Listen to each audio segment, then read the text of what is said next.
বাবর, আজকে দাদুর বলা গল্পটা আমার মাথা থেকে বের হচ্ছে না।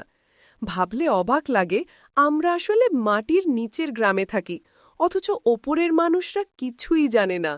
ঠিকই বলেছিস রাহি। আমি তো কতবার ভেবেছি ওপরে যারা মাঠে কাজ করে তারা কি কখনো আন্দাজ করতে পারে নিচে এত বড় একটা গ্রাম চলে।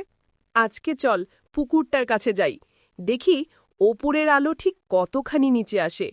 আমি গতকাল দেখলাম একটা পাতার ছায়াও মাটির নিচে দেখা যাচ্ছিল। হ্যাঁ হ্যাঁ, আমারও খুব কৌতূহল হচ্ছে। শুনেছি সকালবেলায় আলো আরও পরিষ্কার দেখা যায়, এমনকি মাঝে মাঝে মাছের ছায়াও বোঝা যায়। দাদু বলছিলেন পুকুরের দেয়ালে নাকি ফাটল ধরেছে, তাই কাল একটু জল নেমেছিল। ব্যাপারটা যদি সত্যি হয় তাহলে তো আমাদের সাবধানে থাকতে হবে।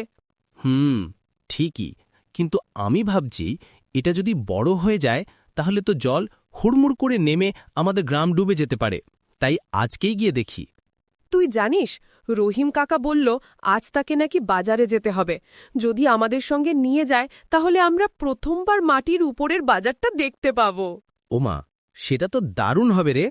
শুনেছি বাজারে নানান রকম বাদ্যযন্ত্র, খেলনা আর মাটির হাঁড়িপাতি পাওয়া যায়। আমি যদি যেতে পারি একটা ছোট্ট বাঁশি কিনব। চিন্তা কর, যদি আমরা ওপরের লোকদের সঙ্গে দেখা করে ফেলি, তারা যদি জিজ্ঞেস করে তোমরা কোথা থেকে আসলে, তখন কি বলবো? আমি বলবো আমরা মাটির নিচের গোপন গ্রাম থেকে এসেছি। আর দেখব তারা কতটা অবাক হয়। যদিও দাদু বলেছে কাউকে জানাতে নেই। তুই দেখেছিস গ্রামের সবাই কত মিলেমিশে কাজ করে। কাল যখন পুকুর ফেটেছিল তখন তো মালা খালা থেকে শুরু করে পলাশদা সবাই ছুটে গিয়েছিল। হ্যাঁ রে, আমি নিজে দেখেছি মতি কাকা কি দ্রুত কাঁদার মিশ্রণ বানাচ্ছিল। আমাদের গ্রামের সহযোগিতার মতো জিনিস আর কোথাও দেখিনি। শোন, দাদু বলেছে আসলে আমাদের গ্রামের নিচেও নাকি আরও একটি ফাঁপা গুহা আছে। সেই জায়গাটা নাকি বিপজ্জনক, তাই কেউ যেতে দেয় না। তুই যাই বলিস রাহি, আমার কিন্তু ভীষণ ইচ্ছে করছে একদিন গিয়ে দেখার।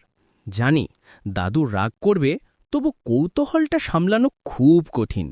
চল, আজ বিকেলে রহিম কাকার সঙ্গে দেখা করি।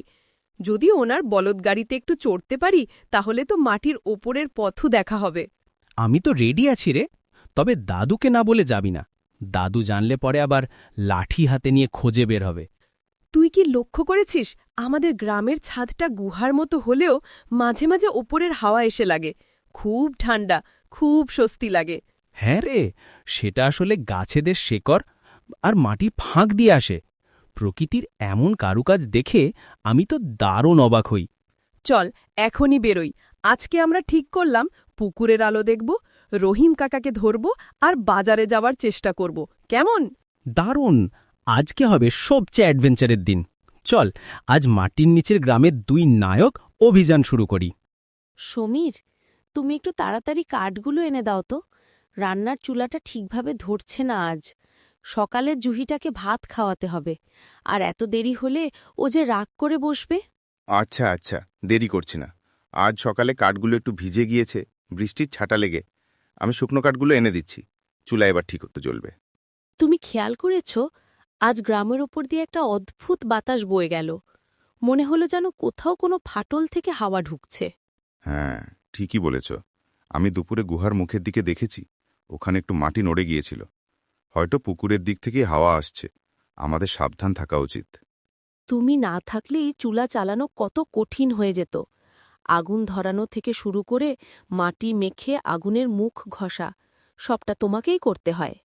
আর তুমি কি কম করো?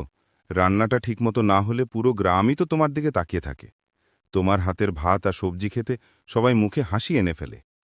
শোনো, রাহিরা আজকে পুকুরের আলো দেখতে যাবে বলছে। আমি ভয় পাচ্ছি, সেখানে আবার ফাটল দেখা দিলে ছেলেপেলেরা বিপদে পড়বে।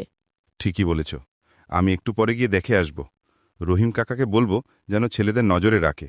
ওরা তো দৌড়াদৌড়ি করতে করতে সব ভুলে যায়। আমাদের এই মাটির নিচের গ্রামে থাকার যে শান্তি, তা ওপরের গ্রামে নেই। তুমি জানো, কখনো কখনো মনে হয় আমরা যেন কোনো গোপন পৃথিবীতে বাস করি। তাই তো। উপরের দুনিয়া মানুষে মানুষে কলহে করা, কিন্তু এখানে সবাই মিলেমিশে কাজ করে। এটা আমাদের গ্রামের সবচেয়ে বড় আশীর্বাদ। তুমি কি আজ পুকুরের পানি একটু দেখে যেতে পারবে? শুনলাম গতকাল আবার একটু চাপ বাড়ছিল। আমি খুব চিন্তায় আছি। হ্যাঁ, আজই দেখে আসব। যদি দেওয়ালে আবার ফাটল ধরে তাহলে পলাশকে ডাকতে হবে। ওর হাতে কাজটা খুবই নিখুঁত হয়। জানো, আজ জুহি আমাকে জিজ্ঞেস করছে, মা, আমরা কি কখনো মাটির উপরে গিয়ে খেলতে পারবো? আমি কিভাবে বোঝাই যে উপরের দুনিয়াটা আমাদের মতো নিরাপদ নয়? একদিন অবশ্যই নিয়ে যাব, তবে এখন না। ওরা একটু বড় হলে আমরা সবাই মিলে ওদের নিয়ে ওপরের বাজারে ঘুরে আসব। ওদেরও দুনিয়া দেখা উচিত। তুমি গতকাল যে ঘরের গাধাটা এনে দিলে, সেটা দিয়ে ঘরের ছাদটা বেশ শক্ত হয়েছে। রাতে মনে হচ্ছিল বাতাসও ঢুকতে পারছে না। ভালোই ঘুম হয়েছে। আমি চেষ্টা করেছি যতটা পারি ভালো করে বানাতে। গুহার ভেতরে আর্দ্রতা একটু বেশি থাকে, তাই ছাদ না শক্ত করলে জল পড়ে ঘর নষ্ট হয়ে যেত। তুমি কি কখনো ভেবেছ, যদি মাটির ওপরেই থাকতাম তাহলে আমাদের জীবনটা কেমন হতো? হয়তো আলাদা আলাদা ঘর, কাঁচা রাস্তা আর বড় বাজার থাকত। হা হা, হয়তো তাই। কিন্তু সেই জীবনটায় আমরা কি এতটা শান্তি পেতাম? আমি মনে করি এই মাটির নিচের গ্রামের প্রতিটি দিনই আমাদের জন্য আশীর্বাদ। চলো, আজকে রাতে সবাইকে একটু ভালোভাবে খাওয়াই। গতকালের দুশ্চিন্তার পর আজ সবাইকে একটু আনন্দ দেওয়া দরকার। হ্যাঁ, তাই করি। তুমি রান্না করো, আমি গাছের ডাল কেটে এনে আগুন আরও জ্বালিয়ে দিচ্ছি।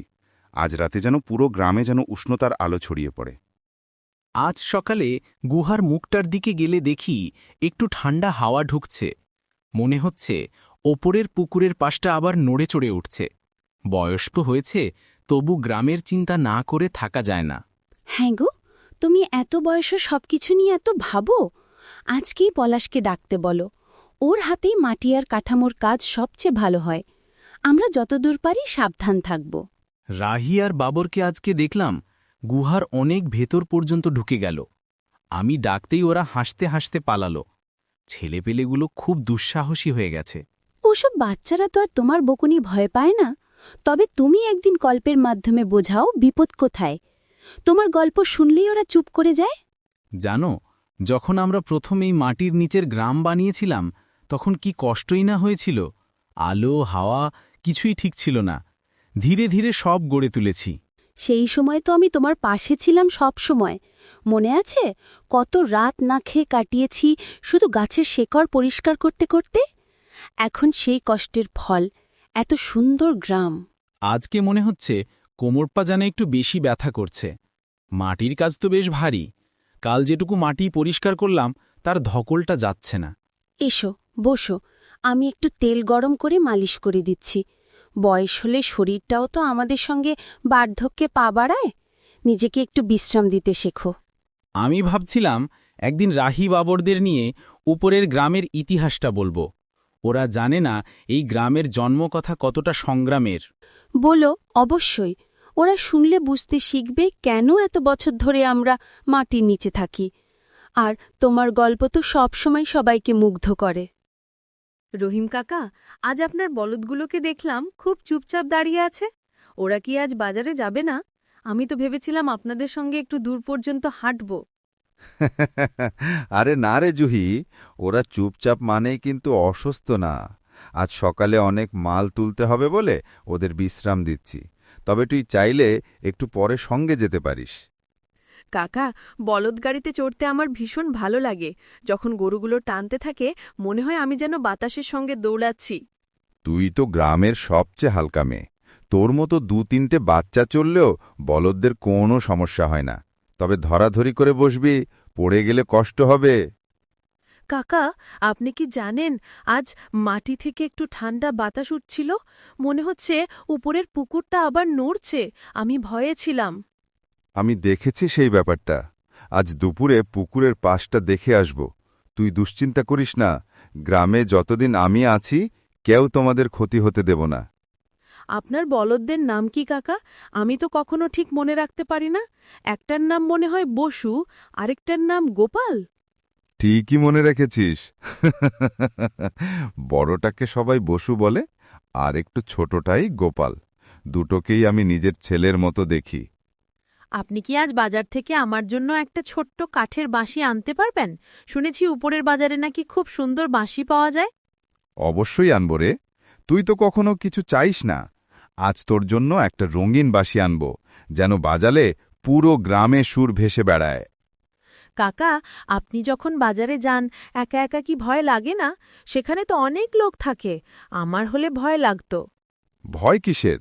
আমি তো ছোটবেলা থেকেই পথে পথে ঘুরছি, আর বলদ দুটো আমার সাথে থাকলে তো মনে হয় দুজন পাহারাদার পাশে আছে। আজ সকালে মালা খালার বাড়িতে গিয়ে দেখলাম ওরা রান্না করছে। আপনি কি বাজার থেকে কখনো মশলা বা কিছু এনে দেন ওদের জন্য? হ্যাঁ রে, প্রায়ই আনি। গ্রামের সবাই আমাকে কিছু না কিছু দিতে বলে, কেউ মশলা, কেউ লবণ, কেউ আবার নুড়ি পাথর পর্যন্ত আনাতে বলে। রাহি